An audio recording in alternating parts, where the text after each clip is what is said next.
Russia. At the Vladimir station fresh travelers joined the train. Among others, a young girl entered the compartment occupied by Michael Strogoff. A vacant place was found opposite the courier. The young girl took it after placing by her side a modest traveling bag of red leather, which seemed to constitute all her luggage. Then, seating herself with downcast eyes, not even glancing at the fellow travelers whom chance had given her, she prepared for a journey which was still to last several hours. Michael Strogoff could not help looking attentively at his newly arrived fellow traveler. As she was so placed as to travel with her back to the engine, he even offered her his seat, which she might prefer to her own, but she thanked him with a slight bend of her graceful neck.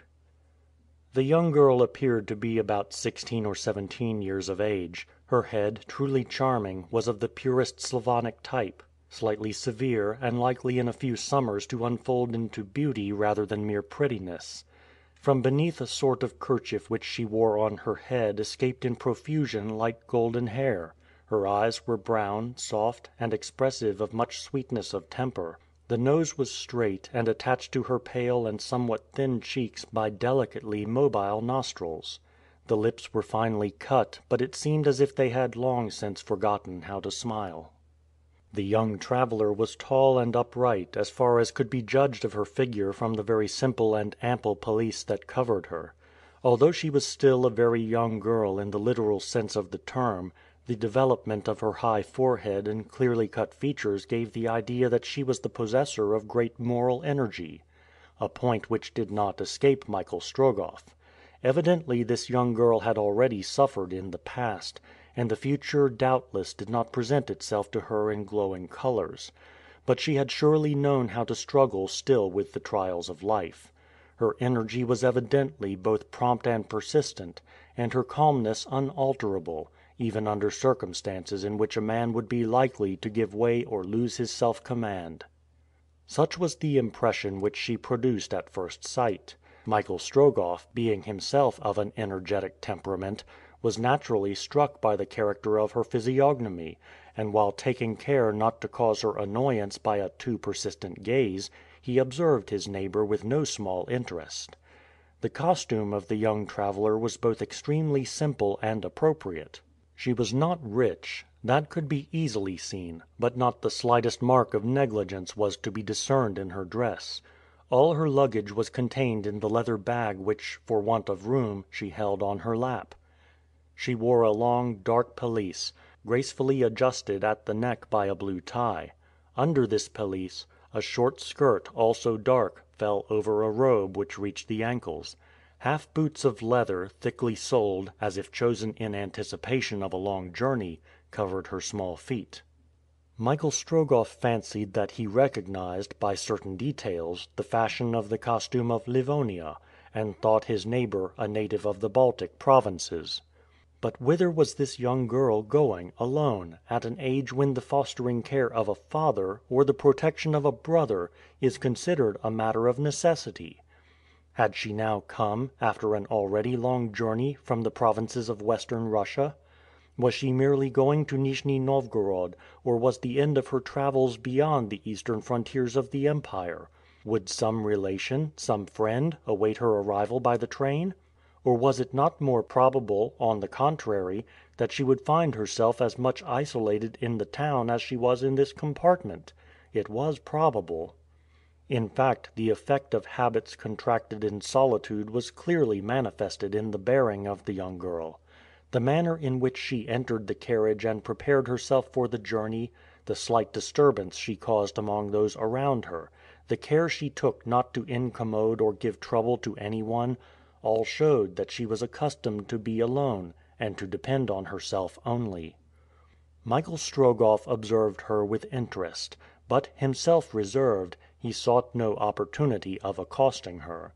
Once only, when her neighbor, the merchant who had jumbled together so imprudently in his remarks tallow and shawls, being asleep and threatening her with his great head, which was swaying from one shoulder to the other, Michael Strogoff awoke him somewhat roughly and made him understand that he must hold himself upright. The merchant, rude enough by nature, grumbled some words against "people who interfere with what does not concern them," but Michael Strogoff cast on him a glance so stern that the sleeper leant on the opposite side, and relieved the young traveler from his unpleasant vicinity. The latter looked at the young man for an instant, and mute and modest thanks were in that look. But a circumstance occurred which gave Strogoff a just idea of the character of the maiden. 12 versts before arriving at Nijni-Novgorod, at a sharp curve of the iron way, the train experienced a very violent shock. Then, for a minute, it ran onto the slope of an embankment. Travelers more or less shaken about, cries, confusion, general disorder in the carriages, such was the effect at first produced.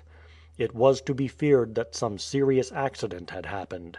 Consequently, even before the train had stopped, the doors were opened, and the panic-stricken passengers thought only of getting out of the carriages.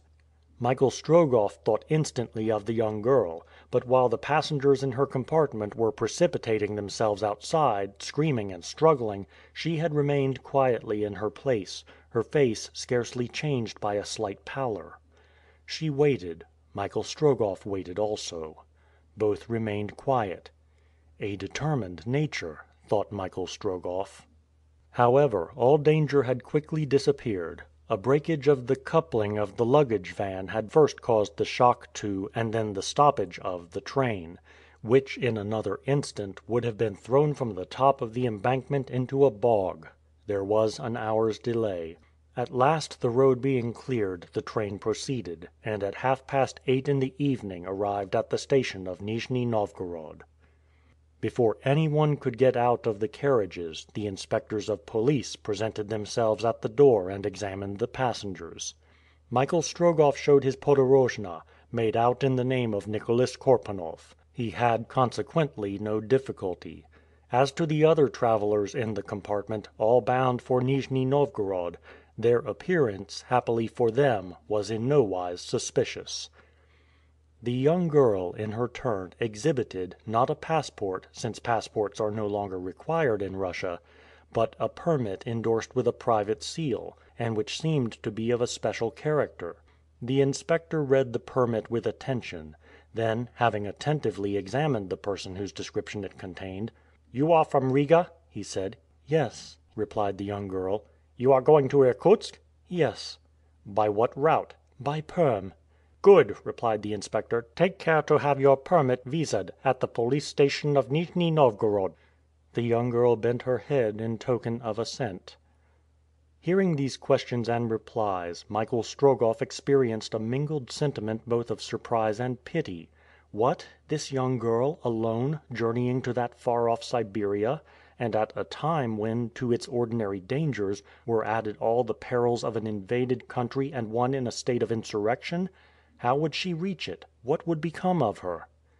The inspection ended. The doors of the carriages were then opened.